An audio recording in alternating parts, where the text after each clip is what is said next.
हमेशा शैतानियां करती रहती थी। खेल कूद की शौकीन तान्या कभी इधर भागती कभी उधर भागती, बस उसे कोई पढ़ने को ना कहे।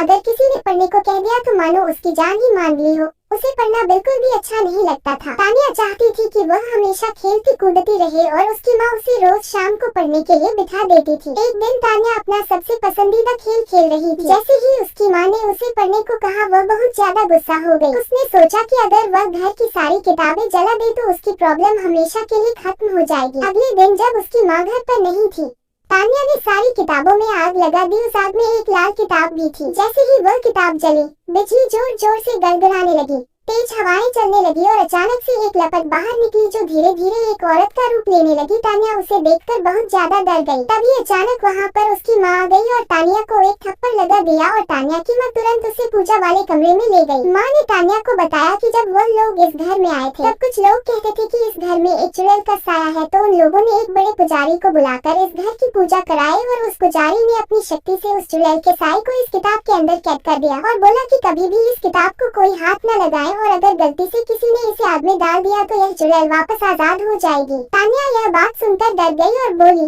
माँ अब क्या करें? तब माँ ने बोला, पुजारी जी ने उन्हें एक पवित्र जल दिया था कि अगर यह चुड़ैल कभी गलती से बाहर आ भी जाए तो इस जल को छिड़ककर उस चुड़ैल को फिर से कैद किया जा सकता है। पर अब मुश्किल यह थी कि यह जल छिड़का कैसे जाए, क्योंकि वह चुड़ैल काफी गुस्से में थी, क्योंकि उसे इतने लंबे समय तक के लिए इस किताब में बंद कर दिया था। तभी अचानक वहाँ रोते बिलखते दो छोटे छोटे बच्चे आ गए और वह चुड़ैल उन बच्चों के पास शांति से खड़ी थी। माँ धीरे से कमरे से बाहर आई और उस चुड़ैल से बात करने की कोशिश करने लगी। जैसे उस चुड़ैल ने माँ को देखा, वह चुड़ैल माँ पर हमला करने के लिए भागी। माँ के हाथ में वह पवित्र जल था। उस जल को देखकर चुड़ैल डर गई और वहीं रुक गई और बोली, मेरे पर यह जल मत डालो, मेरे बच्चे फिर अकेले हो जाएंगे। माँ ने उस चुड़ैल को बड़े ध्यान से देखा और पूछा कि तुम्हारे साथ क्या हुआ था? चुड़ैल बोली, मेरे पति ने मुझे वही जिंदा जला दिया था और मेरे बच्चे भूखे बिलखते रह गए और ऐसे ही उन्होंने भी दम तोड़ दिया। बस अंतर इतना रहा कि मैं तो चुड़ैल बन गई और मेरे बच्चे भूख बन गए। तब से हम यही रहते थे, पर 10 साल पहले तुम आए और तुमने मुझे इस किताब में कैद कर दिया। आज मैं वापस आजाद हुई हूँ।